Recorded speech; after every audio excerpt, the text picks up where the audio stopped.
Jemaat Tuhan, mari kita beribadah.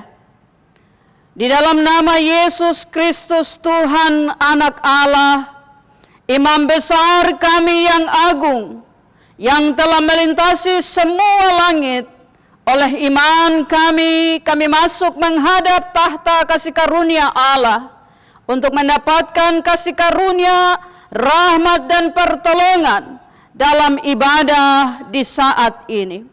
Kasih karunia dan damai sejahtera Tuhan langit dan bumi di dalam Yesus Kristus Tuhan Kepala Gereja, oleh kuat kuasa Roh Kudus-Nya turun atas semua orang yang beribadah kepadanya.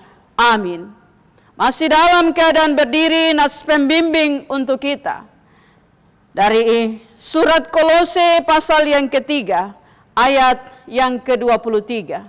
Demikian untuk kita sekalian, firman Tuhan berbunyi, apapun juga yang kamu perbuatlah seperti untuk Tuhan. Amin. Jemaat Tuhan, saya persilahkan duduk kembali. Saudara-saudaraku kekasih di dalam Tuhan, ibu bapa dan anak-anak semua yang berbahagia, dalam persekutuan kita dengan Tuhan, selayaknya kita menjumpai Allah kita dalam kekudusan, karena kita sadar bahwa hanya oleh kekudusan kita bisa masuk menjumpai Tuhan Allah kita. Karena itu, kita akan merendahkan diri dan mengaku dosa kepada Tuhan. Untuk itu, mari kita memuliakan Tuhan, menyanyi bersama-sama dari nyanyian Kidung Jemaat 353, mengantar kita masuk ke dalam doa pengakuan dosa kita. Kidung Jemaat 353 baitnya yang pertama, sungguh lembut Tuhan Yesus memanggil.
Mari kita berdoa.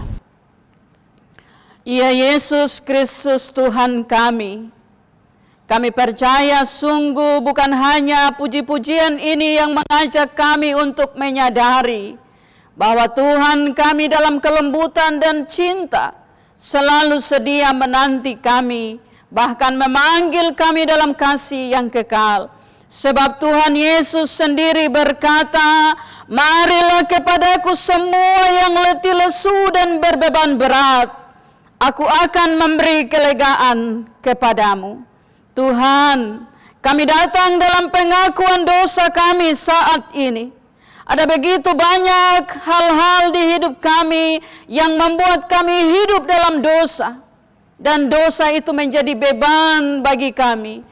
Dosa itu membuat kami letih dan lesu. Dosa itu mematahkan semangat dan pengharapan kami kepada Tuhan. Kami juga percaya sungguh Tuhan Allah, kami tidak bisa lari sembunyi dari hadapan hadirat-Mu. Sebab seperti Raja Daud mengajarkan kami, bahwa kemana kami dapat lari menjauhi Roh-Mu ya Tuhan. Jika kami mendaki ke langit, di situ Engkau ada. Jika kami menaruh tempat tidur kami di dunia orang mati sekalipun, di sana Engkau ada. Engkau Allah yang mengetahui seluruh isi hati kami, anak-anak Tuhan. Bapa kami yang di surga, terima kasih. Walaupun kami berdosa, tapi Engkau menyambut kami karena Engkau mencintai kami. Dan Engkau marah terhadap dosa-dosa kami. Terima kasih Tuhan Allah. Dalam iman kami percaya pengampunan telah kami terima di dalam Yesus Kristus Tuhan kami. Amin. Nyanyian Kidung Jemaat 353 baitnya yang keempat menyambut anugerah pengampunan dosa. Yesus berjanji memberikan kasih-Nya.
Saudara-saudara kekasih di dalam Tuhan, kita percaya sekali ketika kita dengan sungguh-sungguh datang kepada Tuhan. Ia Allah yang setia, Allah yang penuh dengan belas kasih, Allah yang selalu menjanjikan bagi kita pengampunan dosa. Berita rahmat anugerah pengampunan dosa saya memilih dari kitab Mazmur, pasal 117, ayat yang pertama dan ayat yang kedua. Demikian bagi kita berita ini. Pujilah Tuhan, hai segala bangsa. Pujilah Tuhan, hai segala bangsa. Megahkanlah Dia, hai segala suku bangsa. Sebab kasih-Nya hebat atas kita dan kesetiaan Tuhan untuk selama-lamanya. Haleluya. Menyambut anugerah ini, nyanyian Mazmur 138, baitnya yang pertama dengan sukacita, bernyanyi segenap hatiku.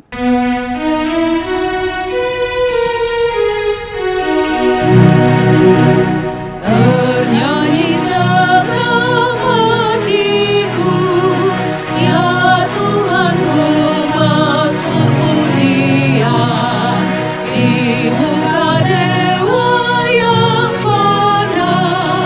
Di dunia ku puji Tuhan, ku bersujud ke rumah-Mu, dan hatiku bersukaria,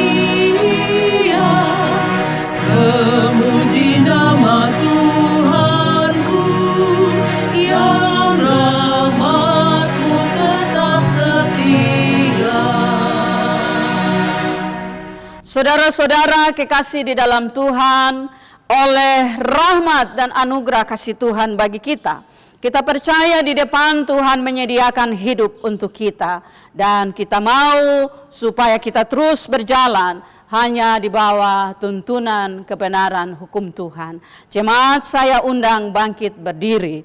Kita bersama-sama akan membaca bagian Alkitab sebagai petunjuk hidup baru untuk kita memasuki kehidupan yang kita percaya Tuhan sudah taruh di depan untuk kita. Petunjuk hidup baru saya pilih dari kitab Amsal pasal 3. Kitab Amsal pasal 3 ayat 27 sampai dengan ayat yang ke-31. Kita akan membaca bagian ini bersama-sama secara pelan dan teratur.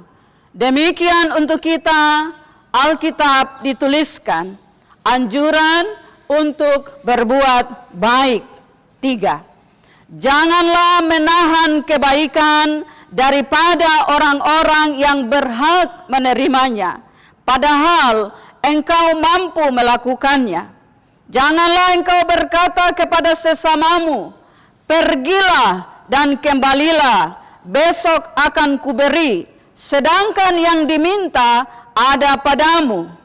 Janganlah merencanakan kejahatan terhadap sesamamu, sedangkan tanpa curiga ia tinggal bersama-sama dengan engkau. Janganlah bertengkar tidak semena-mena dengan seseorang, jikalau ia tidak berbuat jahat kepadamu. Janganlah iri hati kepada orang yang melakukan kelaliman, dan janganlah memilih satu pun dari jalannya.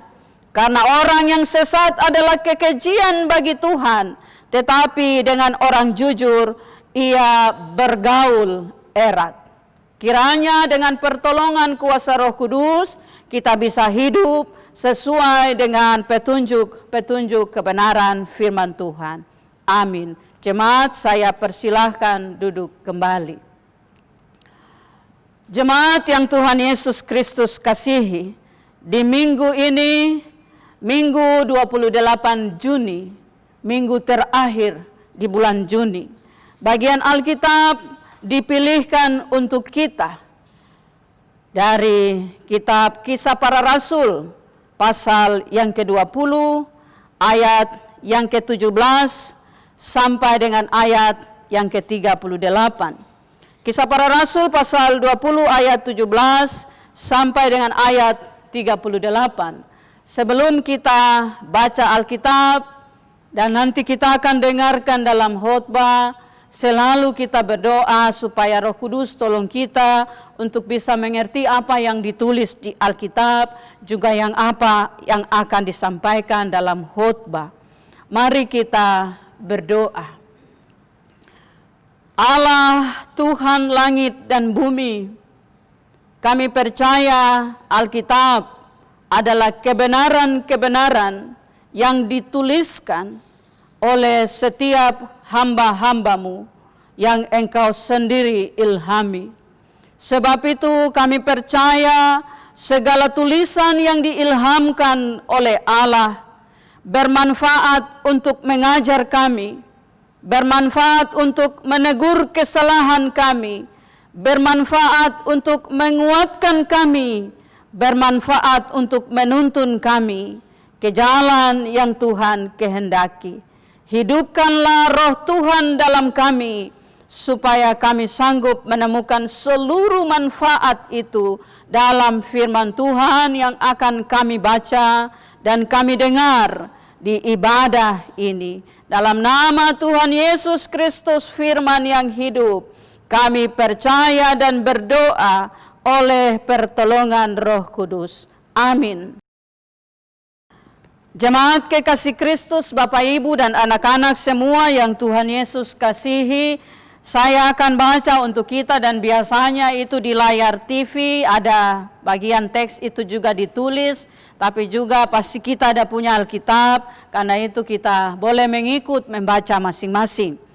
Saya mulai untuk kita semua Kisah Para Rasul pasal yang ke-20 ayat 17 sampai 38, demikian. Perpisahan Paulus dengan para penatua di Efesus. Karena itu ia menyuruh seorang dari Miletus ke Efesus dengan pesan supaya para penatua jemaat datang ke Miletus. Sesudah mereka datang, berkatalah ia kepada mereka, "Kamu tahu bagaimana aku hidup di antara kamu sejak hari pertama aku tiba di Asia ini. Dengan segala rendah hati aku melayani Tuhan. Dalam pelayanan itu aku banyak mencucurkan air mata dan banyak mengalami pencobaan dari pihak orang Yahudi yang mau membunuh aku. Sungguh pun demikian, aku tidak pernah melalaikan apa yang berguna bagi kamu. Semua kuberitakan dan kuajarkan kepada kamu, baik di muka umum maupun dalam perkumpulan-perkumpulan di rumah kamu. Aku senantiasa bersaksi kepada orang-orang Yahudi dan orang-orang Yunani, supaya mereka bertobat kepada Allah dan percaya kepada Tuhan kita Yesus Kristus. Tetapi sekarang sebagai tawanan roh, aku pergi ke Yerusalem dan aku tidak tahu apa yang akan terjadi atas diriku di sana, selain daripada yang dinyatakan Roh Kudus dari kota ke kota kepadaku, bahwa penjara dan sengsara menunggu aku. Tetapi aku tidak menghiraukan nyawaku sedikit pun, asal saja aku dapat mencapai garis akhir dan menyelesaikan pelayanan yang ditugaskan oleh Tuhan Yesus kepadaku untuk memberikan kesaksian tentang Injil kasih karunia Allah. Dan sekarang aku tahu bahwa kamu tidak akan melihat mukaku lagi, kamu sekalian yang telah kukunjungi untuk memberitakan kerajaan Allah.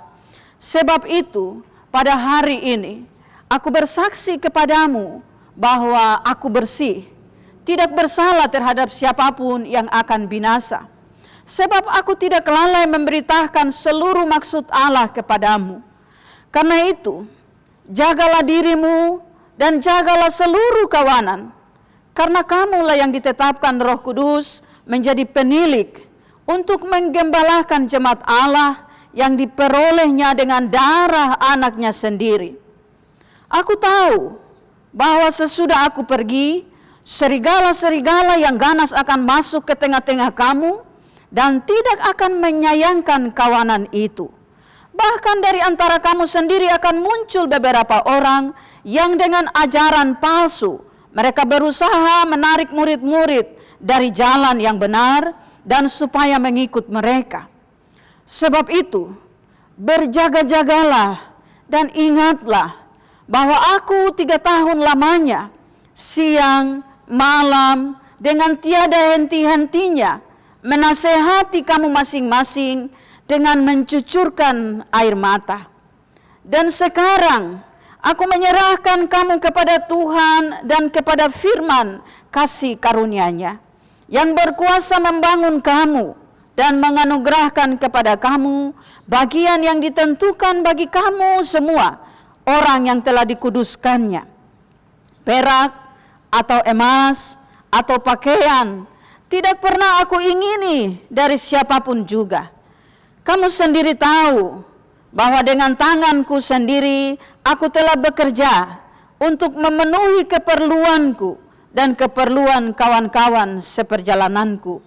Dalam segala sesuatu telah kuberikan contoh kepada kamu, bahwa dengan bekerja demikian kita harus membantu orang-orang yang lemah dan harus mengingatkan perkataan Tuhan Yesus. Sebab Ia sendiri telah mengatakan, adalah lebih berbahagia memberi daripada menerima. Sesudah mengucapkan kata-kata itu, Paulus berlutut dan berdoa bersama-sama dengan mereka semua. Maka menangislah mereka semua terseduh-seduh, dan sambil memeluk Paulus, mereka berulang-ulang mencium dia. Mereka sangat berduka cita, terlebih-lebih karena ia katakan bahwa mereka tidak akan melihat mukanya lagi. Lalu mereka mengantar dia ke kapal. Demikian bagian-bagian Alkitab untuk kita. Pujian kepada Kristus selama-lamanya. Haleluya.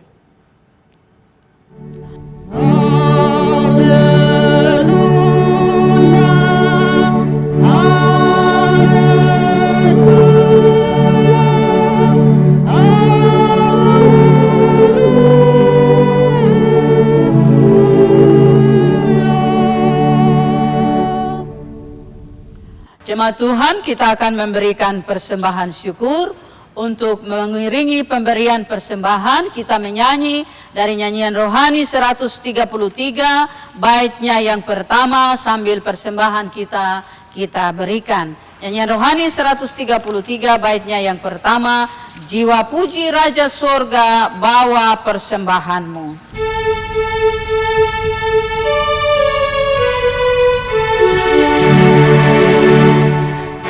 Bawa persembahanmu.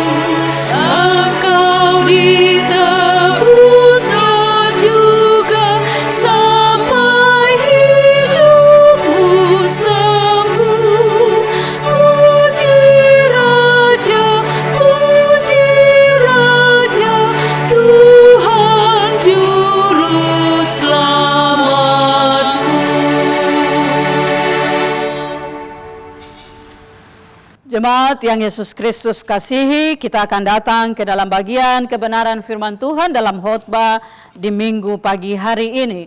Untuk itu selalu seperti biasa, terimalah salam damai kita. Shalom. Sekali lagi, shalom. Bapak, Ibu, anak-anak semua yang Tuhan Yesus kasihi, bilang sama teman kah, bapak kah, mama kah yang ada duduk sekarang, terima kasih semua ikut ibadah. Karena ini pertolongan Roh Kudus, jadi kita masih tetap semangat untuk ikut ibadah di rumah. Terima kasih sekali lagi untuk sudah mau beribadah sama-sama. Di minggu pagi ini, minggu tanggal 28 Juni, bagian Alkitab yang sudah kita baca tadi, yaitu Kisah Rasul pasal 20, ayat 17 sampai dengan ayat 38, secara sinodal, diberikan tema untuk bagian ini, yaitu taat dan patuh pada kuasa Roh Kudus. Taat dan patuh pada kuasa Roh Kudus. Bapak, Ibu, saudara-saudara dan anak-anak semua yang Tuhan Yesus Kristus kasihi. Bacaan ini memang sedikit panjang, sehingga untuk mengerti seluruh bagian-bagian ini kita pasti perlu sedikit waktu yang banyak dari biasanya, dan saya coba untuk membuat bagian-bagian ini ke dalam 4 bagian pokok yang besar. Tapi sebelumnya saya mengerti bahwa tema ini taat dan patuh pada kuasa Roh Kudus di seluruh cerita ini punya bagian yang pokok sekali, yaitu ada pada ayat 22, 23, dan 28. 22, 23, dan 28. Saya baca untuk kita semua. Seperti ini ayat 22 sampai dengan 23. Tetapi sekarang sebagai tawanan roh, aku pergi ke Yerusalem dan aku tidak tahu apa-apa yang akan terjadi atas diriku di sana, di situ. Lalu ayat yang ke-23, selain daripada yang dinyatakan Roh Kudus dari kota ke kota kepadaku, bahwa penjara dan sengsara menunggu aku. Lalu ayat 28, karena itu jagalah dirimu dan jagalah seluruh kawanan, karena kamulah yang ditetapkan Roh Kudus menjadi penilik untuk menggembalakan jemaat yang diperolehnya, jemaat Allah yang diperolehnya dengan darah anaknya sendiri.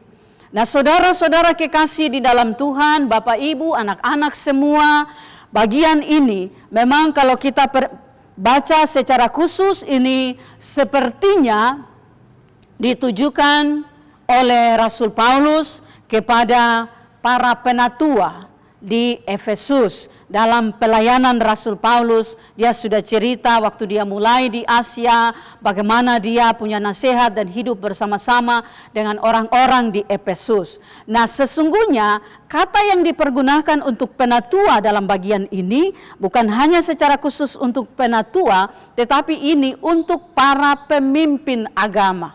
Untuk para pemimpin agama. Karena itu, dari 4 bagian yang saya coba temukan sebagai pengajaran pada bagian ini, saya menemukan ada 2 bagian yang amat sangat penting bagi para pemimpin agama dan lebih khususnya bagi para penatua. Nah, kalau kita ambil itu ke dalam konteks kita hari ini dalam GKI di Tanah Papua, maka saya mengerti para pemimpin agama itu adalah pendeta, para penatua, para syamas, badan pelayan unsur-unsur jemaat, guru-guru sekolah minggu juga adalah pemimpin-pemimpin agama. Karena mereka kita melakukan tugas-tugas kita di lingkup-lingkup kita masing-masing sesuai jabatan-jabatan kita, sehingga kita semua adalah para pemimpin.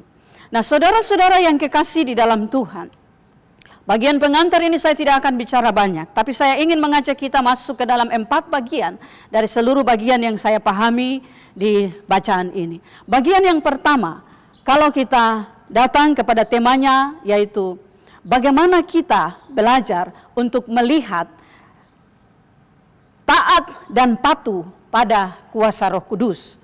taat dan patuh pada kuasa Roh Kudus dalam konteks Kisah Rasul 20 ayat 17 sampai dengan ayat yang ke-38 akan menghasilkan rendah hati dan setia. Itu yang pertama.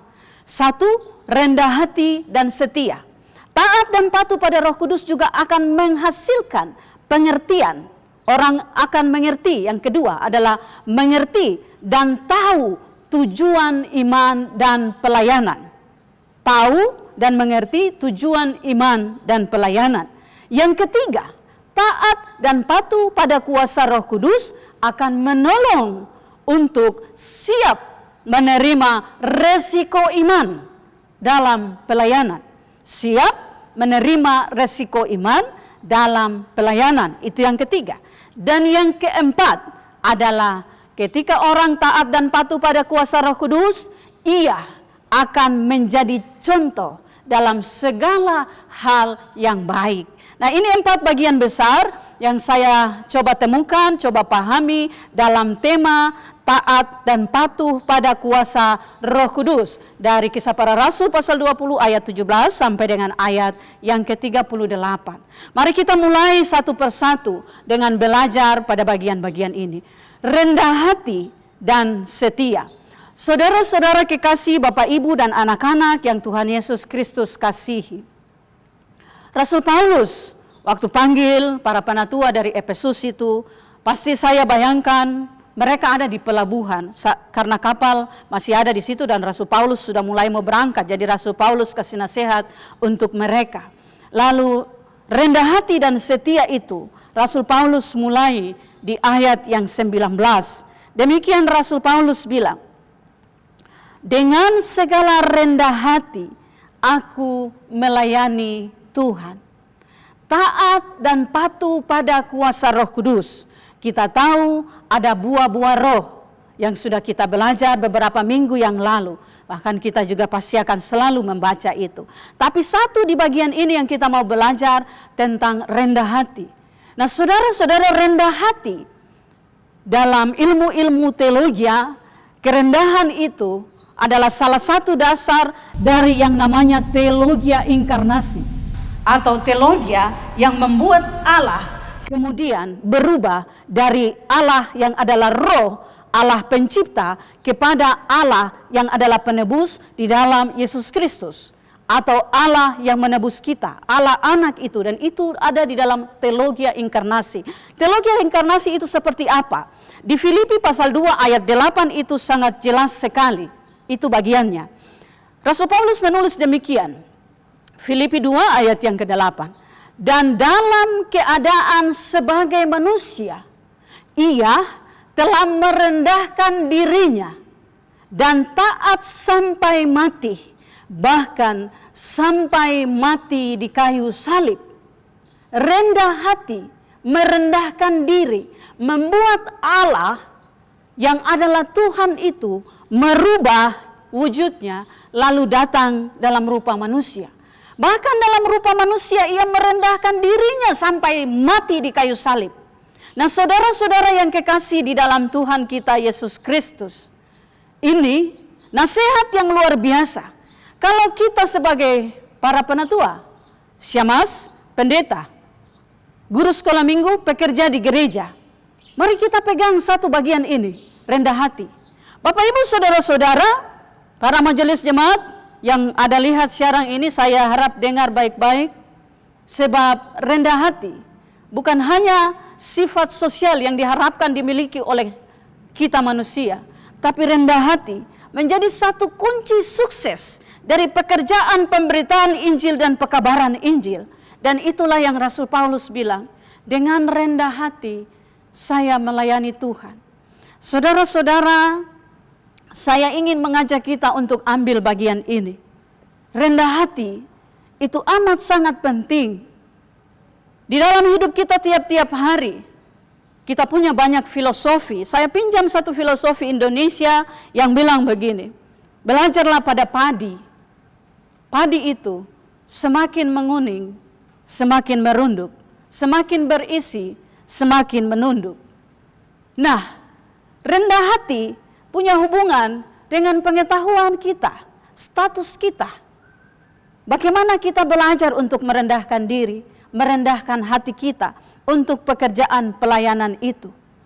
Seringkali dalam hidup kita setiap hari, kita perhatikan bahwa banyak sekali kita bertahan dalam status sosial kita, status emosi kita. Sulit sekali rendah hati, tergampang ya. Meskipun kita biasa bilang, supaya kita bisa sama-sama hidup baik, mari rendah hati. Tapi ada yang bilang, aduh susah ya untuk rendah hati, biar sudah nanti Tuhan saja yang saya tanggung jawab sama Tuhan, tapi sama dia jangan suruh saya minta maaf. Jangan suruh saya lakukan itu, lakukan ini, karena saya sakit hati dengan apa yang dia bikin untuk saya. Rendah hati bukan hanya menolong kita untuk punya hubungan yang baik dengan Tuhan.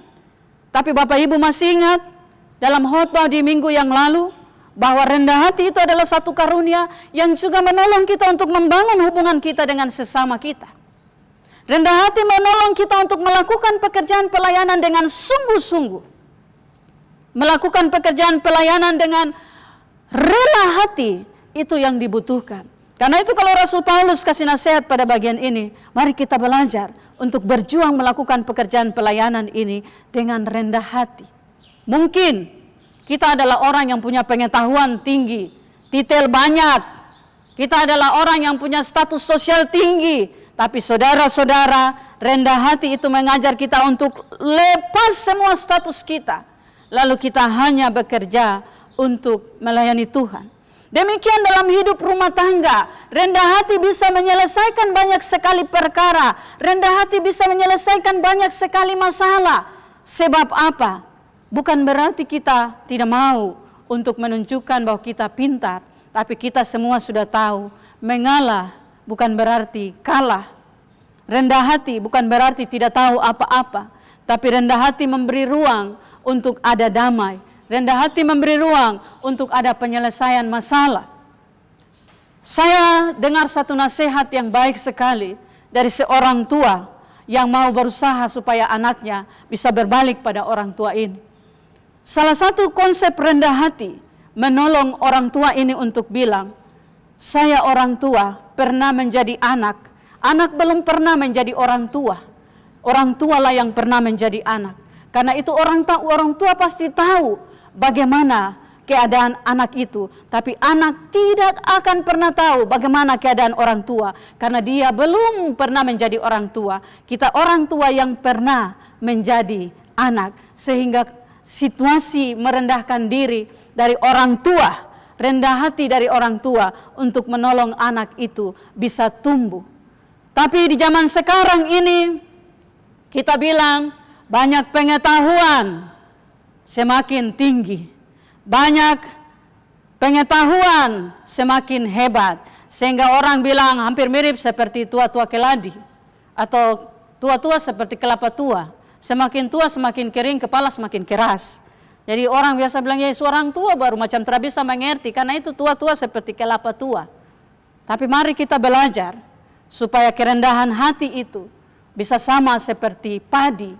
Semakin penuh kita, semakin menguning kita, kita semakin merendahkan diri, semakin rendah hati. Maka itu akan menolong dalam pelayanan kita, dalam pekerjaan kita.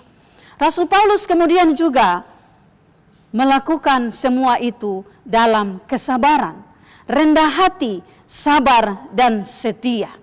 Saudara-saudara, Bapak Ibu, anak-anak semua yang Tuhan Yesus Kristus kasihi, perhatikan dalam cerita ini, bagaimana Rasul Paulus itu sabar sekali, bagaimana ia setia sekali mengerjakan pekerjaan-pekerjaan ini dalam kerendahan hati dan kesetiaannya. Kita tadi baca di ayat yang ke-22 sampai dengan 23 itu. 21 pun dia bilang, saya sudah mengajarkannya berulang-ulang untuk kamu, menasehati tak henti-hentinya. Di depan umum, bahkan dari rumah ke rumah, saya menasehati dan mengajarkan kamu. Nah Bapak Ibu saudara-saudara yang Tuhan Yesus Kristus kasih khusus untuk kita para majelis jemaat, saya waktu baca bagian ini selalu saya hubungkan dengan hidup kita tiap-tiap hari. Lalu saya pikir di waktu COVID ini, apa yang kita majelis, penatua Syamas, apa yang sudah kita kerjakan dalam pekerjaan pelayanan ini. Rasul Paulus bilang, saya tidak henti-hentinya menasehati kamu. di depan umum, dari kamu punya rumah, di dalam rumahmu. Maka ada bagian yang harus kita lakukan untuk memberitakan Injil Kerajaan Allah dengan setia, dengan rendah hati di zaman hari ini. Dalam konteks hidup persekutuan Jemaat Martin Luther Sentani, ini juga sedang kita kerjakan. Memberitakan di depan umum, itu kita tidak lakukan lagi. Tapi dari rumah ke rumah, di dalam rumah, itu yang sementara ini kita lakukan. Karena itu, Bapak Ibu Majelis Jemaat, jangan merasa bosan, lelah, atau capek, atau bahkan mungkin seperti tadi dalam rendah hati itu kita tidak punya, lalu kita tidak melakukan bagian ini dengan baik. Mari lakukan bagian ini dengan baik, dalam sabar dan setia. Karena itulah salah satu bagian yang kita temukan di sini pada orang yang taat pada kuasa Roh Kudus. Yang kedua, dalam sabar dan setia itu, Rasul Paulus melakukannya. Di ayat yang ke-31 kita lihat dia bilang, saya sudah bekerja selama 3 tahun. Siang malam saya mengerjakan ini. Nah saudara-saudara, mari kita belajar dari kesetiaan, kesabaran, kerendahan hati dari Rasul Paulus sebagai buah dari taat kepada kuasa Roh Kudus. Itu yang pertama. Yang kedua, tahu dan mengerti tujuan iman dan pelayanan. Tahu dan mengerti tujuan iman dan pelayanan yang dikerjakan. Bagian ini kita temukan waktu Rasul Paulus mengatakan pada ayat yang ke-24, bagian B. Demikian saya baca. Asal saja aku dapat mencapai garis akhir dan menyelesaikan pelayanan yang ditugaskan oleh Tuhan Yesus kepadaku, untuk memberikan kesaksian tentang Injil kasih karunia. Di ayat yang ke-28, Rasul Paulus menasihatkan para penatua, para pemimpin agama yang datang padanya itu demikian. Ia katakan, karena kamulah yang ditetapkan Roh Kudus menjadi penilik untuk menggembalakan jemaat Allah yang diperolehnya dengan darah anaknya sendiri. Ini tujuan yang diketahui, yang ditetapkan oleh Rasul Paulus dengan amat sangat jelas dalam imannya di pelayanan itu. Nah saudara-saudara yang kekasih di dalam Tuhan kita Yesus Kristus, secara khusus bagi kita para hamba-hamba Tuhan yang sedang bekerja dalam tugas pelayanan kita. Kalau yang pertama kita sudah rendah hati, kita sudah setia dan taat, maka mari ketahui apa tujuan saudara melakukan pekerjaan pelayanan ini.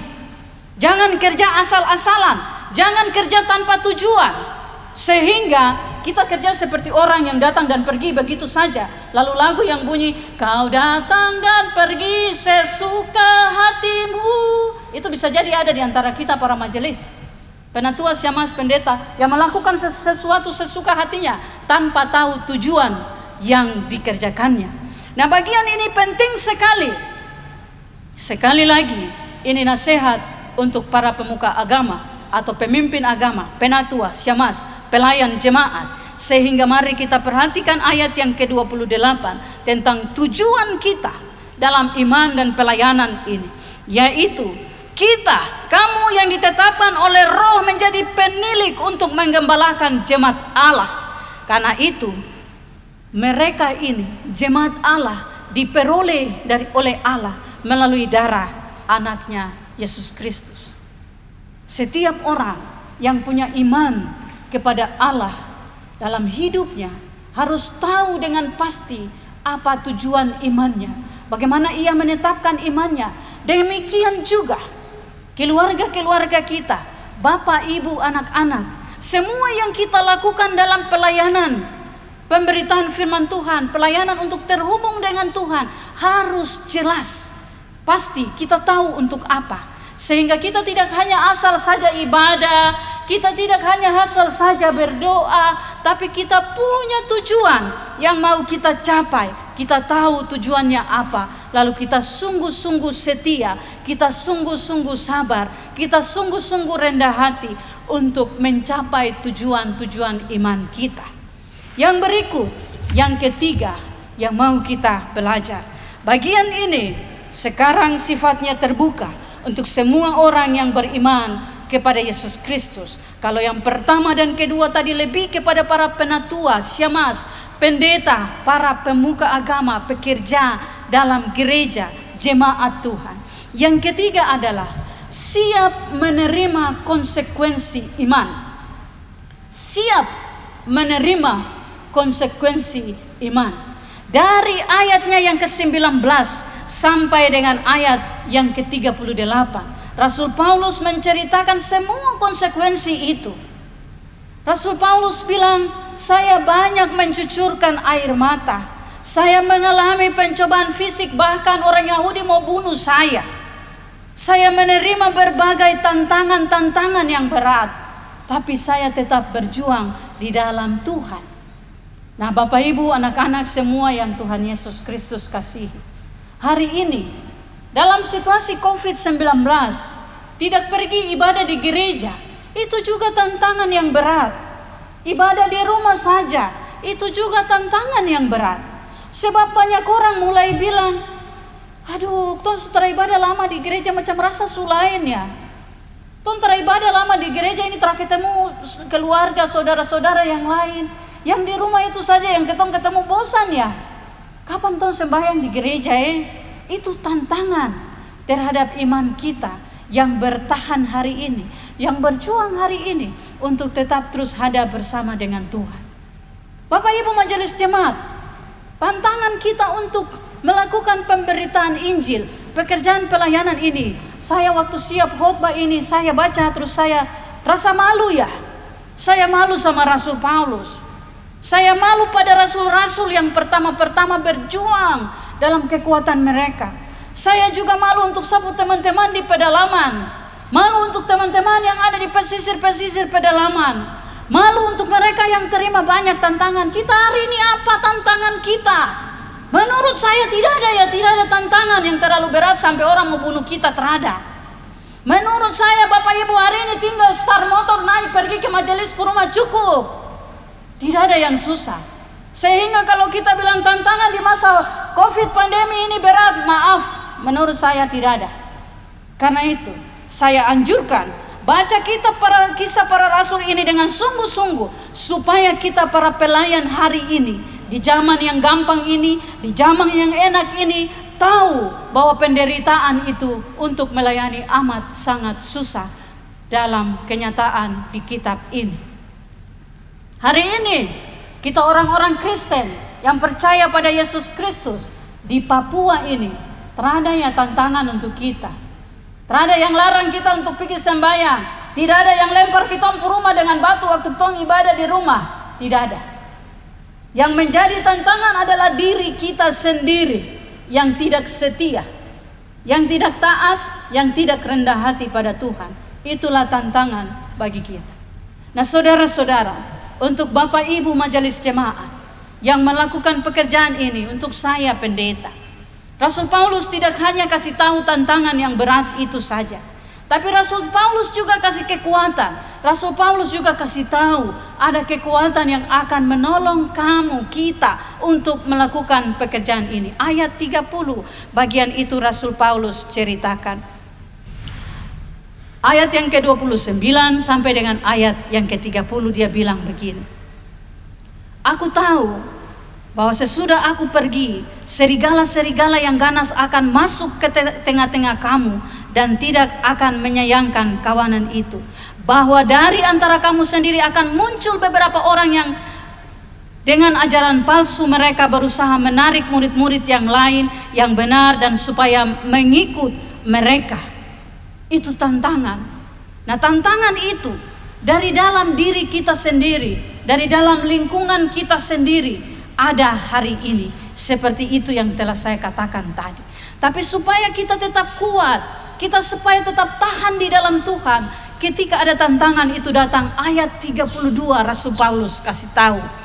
Dan karena aku menyerahkan kamu kepada Tuhan dan kepada firman kasih karunia-Nya yang berkuasa membangun kamu dan menganugerahkan kepada kamu bagian yang ditentukan bagi semua yang telah dikuduskannya. Kasih karunia Tuhan, anugerah Tuhan, kekudusan Tuhan yang Tuhan beri bagi kita, itulah yang menjadi kekuatan kita untuk melakukan pekerjaan pelayanan ini, untuk melakukan pekerjaan pemberitaan Injil di dalam rumah kita kepada orang lain ketika kita menerima tantangan dan pencobaan-pencobaan. Tetapi taat kepada kuasa Roh Kudus akan menolong kita dengan kasih karunia Tuhan. Yang terakhir dari bagian ini, jemaat yang Tuhan Yesus Kristus kasihi, Rasul Paulus kemudian memberikan contoh. Jadilah contoh dalam segala hal. Karena itu ayat 35 sampai dengan 38, Rasul Paulus bilang, semuanya sudah saya lakukan. Saya sudah kerjakan segala sesuatu, saya sudah memberikan contoh semua yang baik untuk kamu. Nah, saudara-saudara, karena itu jangan bicara saja, harus menjadi contoh di semua hal baik. Demikian papa dan mama, kita selalu bilang, jangan suruh anak-anak untuk ibadah saya sementara kamu sendiri pemalas ibadah. Apalagi ibadah rumah hari ini dalam jemaat kita. Kita bilang, anak-anak ibadah, bapak sibuk ya, bapak terikut mama capek ya, mama terikut, kami ibadah sendiri sudah. Nanti anak-anak bilang, bapak dan mama saya sendiri tertahu ibadah, baru suruh-suruh ketong saja ibadah. Jadilah contoh. Para majelis jemaat dalam mengerjakan pekerjaan pelayanan, jadilah contoh. Jangan majelis suruh-suruh keluarga ibadah, majelis sendiri tertahu ibadah di rumah. Ingat Bapak Ibu majelis, mulai dari kita jadilah contoh sehingga kuasa itu turun dari atas ke bawah dan mengalir atas pekerjaan yang kita kerjakan. Contoh yang disampaikan oleh Rasul Paulus di sini yaitu memberikan dukungan dari apa yang ia punya kepada orang lain. Karena itu, di dalam situasi hidup kita hari ini, marilah kita belajar untuk rendah hati dan setia, mengerti dengan pasti dan benar tujuan iman dalam pelayanan kita, tujuan kita untuk melayani. Kemudian kita juga siap menerima konsekuensi dari iman kita dan berjuang, berusaha menjadi contoh. Yesus Kristus Tuhan memberkati kita dengan kebenaran firman-Nya. Amin. Jemaat Yesus Kristus, kita akan datang ke dalam pengakuan iman percaya kita. Sidi jemaat, saya undang bangkit berdiri. Setelah pengakuan iman, kita akan menyanyikan nyanyian rohani nomor 3, baitnya yang pertama. Dalam persekutuan dengan Tuhan dan dengan semua orang percaya di segala zaman dan tempat, marilah kita mengaku iman percaya kita sesuai pengakuan iman rasuli. Bersama-sama kita mengatakannya. Aku percaya kepada Allah Bapa yang Maha Kuasa, Khalik langit dan bumi, dan kepada Yesus Kristus anaknya yang tunggal Tuhan kita, yang dikandung daripada Roh Kudus, lahir dari anak darah Maria, yang menderita di bawah pemerintahan Pontius Pilatus, disalibkan, mati dan dikuburkan, turun ke dalam kerajaan maut. Pada hari yang ketiga bangkit pula dari antara orang mati, naik ke surga, duduk di sebelah kanan Allah Bapa yang Maha Kuasa, dan akan datang dari sana untuk menghakimi orang yang hidup dan yang mati. Aku percaya kepada Roh Kudus, gereja yang kudus dan am, persekutuan orang kudus, pengampunan dosa, kebangkitan daging, dan hidup yang kekal. Nyanyian rohani nomor 3, baitnya yang pertama, hormat bagi Allah Bapa.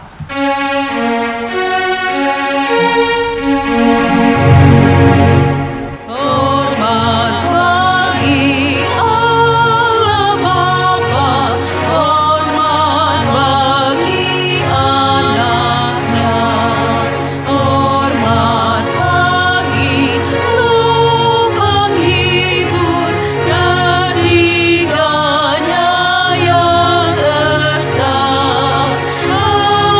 Haleluya, haleluya, ketiganya yang esa. Jemaat Tuhan, saya persilahkan duduk kembali. Saudara-saudara jemaat kekasih Kristus, kita akan datang dalam doa syukur dan doa syafaat. Dan di minggu ini kita akan berdoa secara khusus juga bersama-sama dengan semua keluarga yang telah memberikan persembahan syukur, juga perpuluhan mereka. Dan doa persembahan syukur dan perpuluhan ini adalah persembahan dan perpuluhan yang dimasukkan pada hari Rabu pada minggu yang lalu.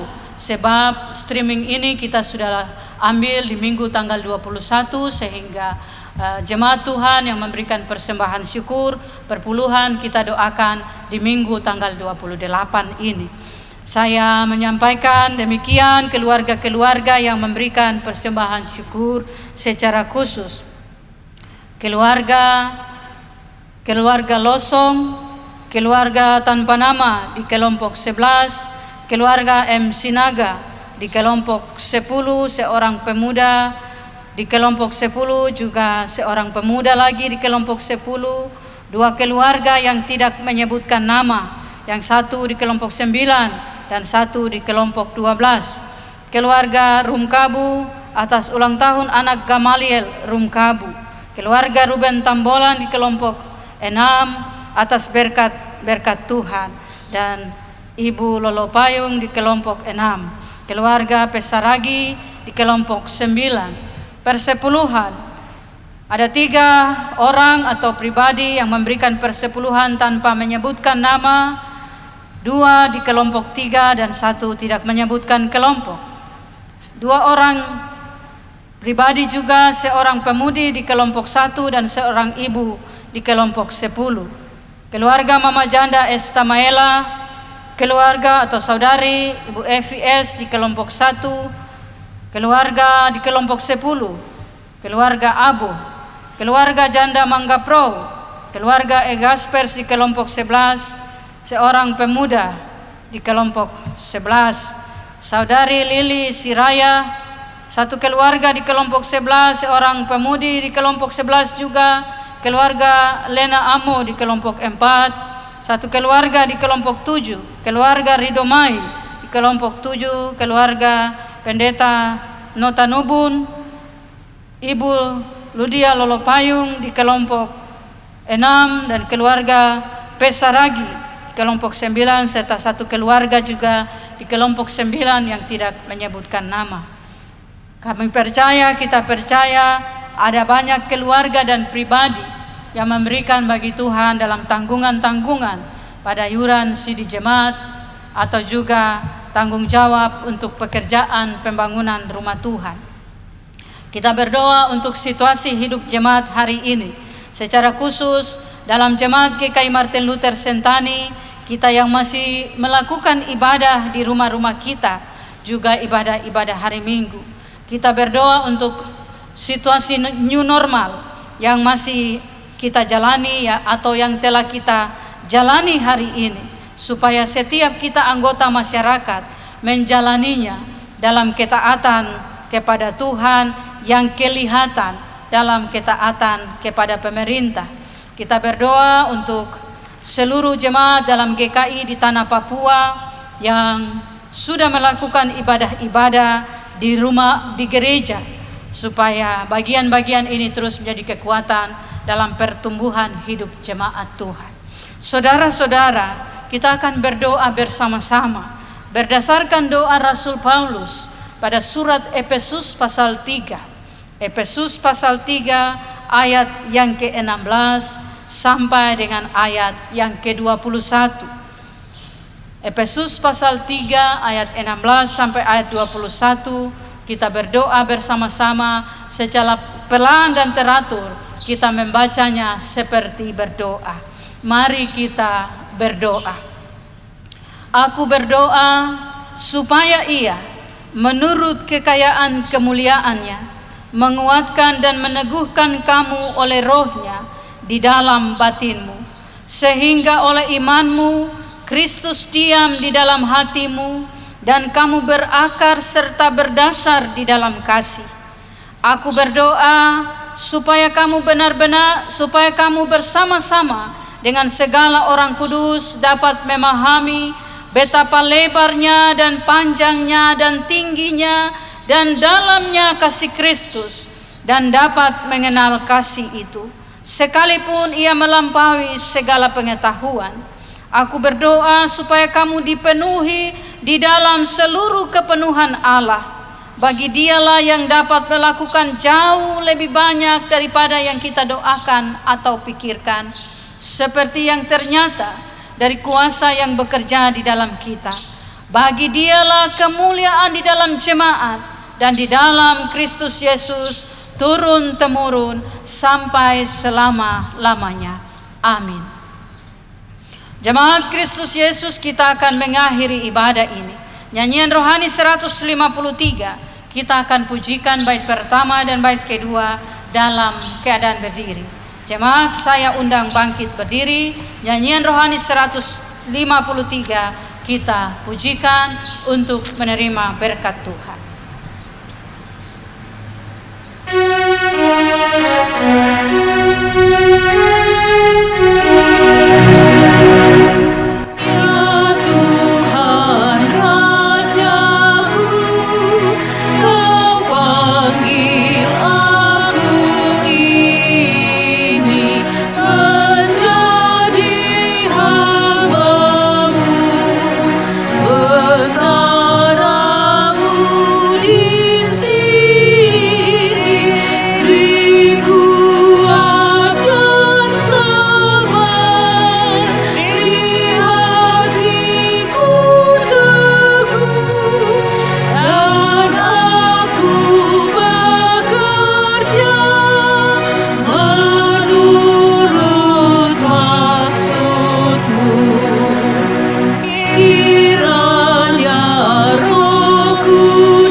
Saudara-saudara kekasih di dalam Tuhan, oleh kasih karunia dan anugerah Allah, kita pasti akan terus berjuang untuk tetap setia, rendah hati, percaya dalam iman yang sungguh-sungguh, dengan mengetahui tujuan-tujuan hidup iman kita, bersedia dan siap menerima konsekuensi iman kita, dan selalu berusaha untuk menjadi teladan dalam semua kebaikan-kebaikan di hidup kita.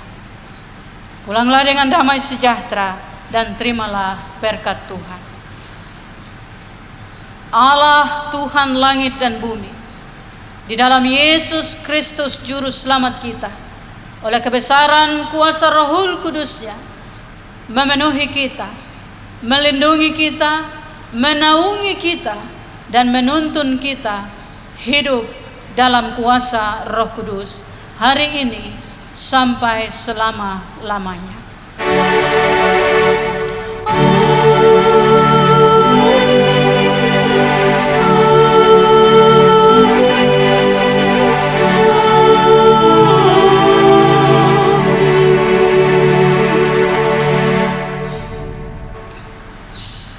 Demikian seluruh ibadah kita. Shalom. Bapak Ibu, saudara-saudara jemaat yang Tuhan Yesus Kristus kasihi, ini tanggal 28 sudah akhir bulan Juni. Saya sebagai pendeta jemaat, sebagai pelayan jemaat, mengucapkan terima kasih atas kesetiaan kita untuk tetap taat pada peraturan-peraturan yang berlaku. Meskipun kita semua sudah rindu untuk pergi ibadah di gereja, tetapi khusus di Jemaat Martin Luther Sentani, kita masih tetap melakukan ibadah-ibadah di rumah sampai dengan bulan Juni ini, dan kita akan melihat bagaimana perkembangan selanjutnya dengan situasi COVID yang masih ada di tengah-tengah hidup kita. Kiranya Tuhan menolong kita untuk tetap terus bersabar di situasi ini. Demikian, Shalom.